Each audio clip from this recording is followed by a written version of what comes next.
Hello and welcome back to the second video for the beginner's guide to World of Warships. Today's video we're going to be learning how the port interface works and what you will find useful.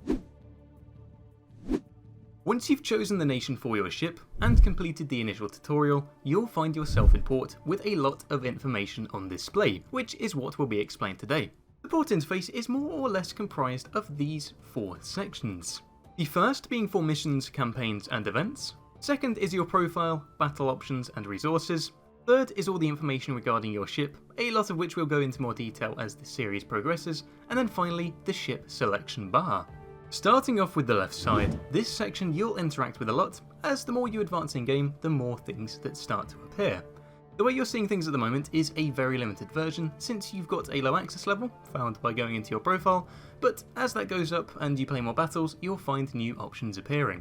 In order, you'll proceed to gain access to containers, which effectively reward you for playing the game, combat missions to earn extra resources, which are completed by performing tasks in-game, campaigns which are similar to combat missions, but they go more towards a bigger goal, such as a new ship or premium time. This we'll cover in a further video, and then finally we have got the armory. This is where you can exchange your resources for ships, commanders and lots of other goodies. There will also be sections related to clans, however that we won't talk about today. If at any point you aren't following, then don't worry, as many of the things that we are briefly discussing here will be expanded on in further videos. Moving on, we've got the top bar, which can be broken down into three simple sections. On the left you've got your menu, which you can also get to by pressing the escape key. Your insignia, which is something an enemy player will see when you kill them, and then there's the profile drop down where you'll see some further options, but for now what you'll be interested in is news. Since this is something that will show you the latest news in the game and it will just generally keep you up to date, plus in many of the articles you will find some buttons for some freebies, so definitely worth checking out. As you do play more battles, more options will appear, with things such as inventory and the captain's logbook. Then moving aside from that, there is also the port selection if you want to change up the look of your port.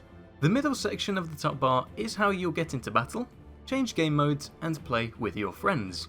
For now, if you have just started, you will only have access to co-op battles, but as you progress you will be able to play more things. Below that you'll see four buttons. Port to see your ship, equipment to see what you can upgrade and install on your ship to improve its performance, tech tree to see what you want to work towards, ship classes are another thing we'll discuss in a further video, and profile where you can see your access level, achievements and summary.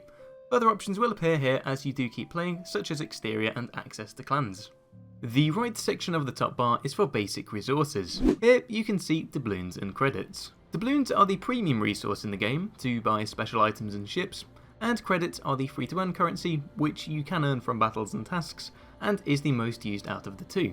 These credits you'll use to buy new ships you unlock, which is done from gaining experience from games, as well as upgrades, signals and recruiting new commanders. A third resource, free experience, which will be added when you get a higher access level, is a resource that will allow you to spend on any ship you want. Moving on to the right side of the interface, you'll find information about your ship. This is comprised of many accordion-like options which expand to show the relevant information of your ship, which in turn can help you determine how powerful it is and what it can do. Some of these options are as follows. Armour layout, which will show you how armoured areas of your ships are. In this section you can also toggle various parts of the ship to see individual areas of armour. Survivability, to show how much health your ship has, and depending on the ship you've got, torpedo protection, which is something that reduces how much damage torpedoes can do. Artillery, which will show you how many guns you've got, how far they can fire, as well as many other useful statistics. You can hover over this to see more information, which, as you improve in the game, you'll find more useful to understand and learn about the ship you're playing in.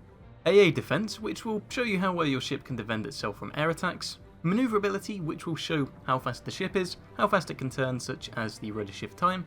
And then finally, Concealment, which is the range at which other ships, planes or submarines can see you from. Now, depending on the class of ship you're playing, you may see new sections or sections disappear. This is because each class will have its own uniquities. Although you won't be able to see it now, later as you progress you'll also see a commander option appear. This is something you'll be able to train up and gain access to various skills which improve the ship's battle performance, such as increased shell damage, survivability or concealment range. Finally, we've got the ship bar. This area is a carousel which will display the ships you currently own, and by clicking on one you can select a different ship and take it into battle.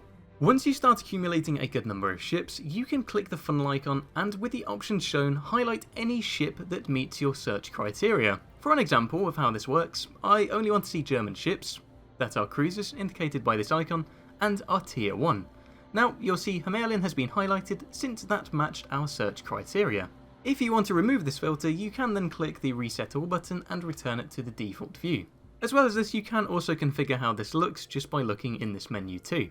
Now, if you started playing World of Warships for the immersion, and you don't want to see a floating spaceship next to you, then you can click the cog icon in the right part of this section and toggle what you don't want to see. Below that, you'll see a little eye icon. Opening this up will show you information from your session, such as battle results, which is a screen which you'll get once a battle concludes, as well as additions such as some resources. That concludes our overview of the port interface. Now, all that's waiting for you is to click that big battle button and start playing some games. Next video, we'll be covering the game interface as well as general ship controls.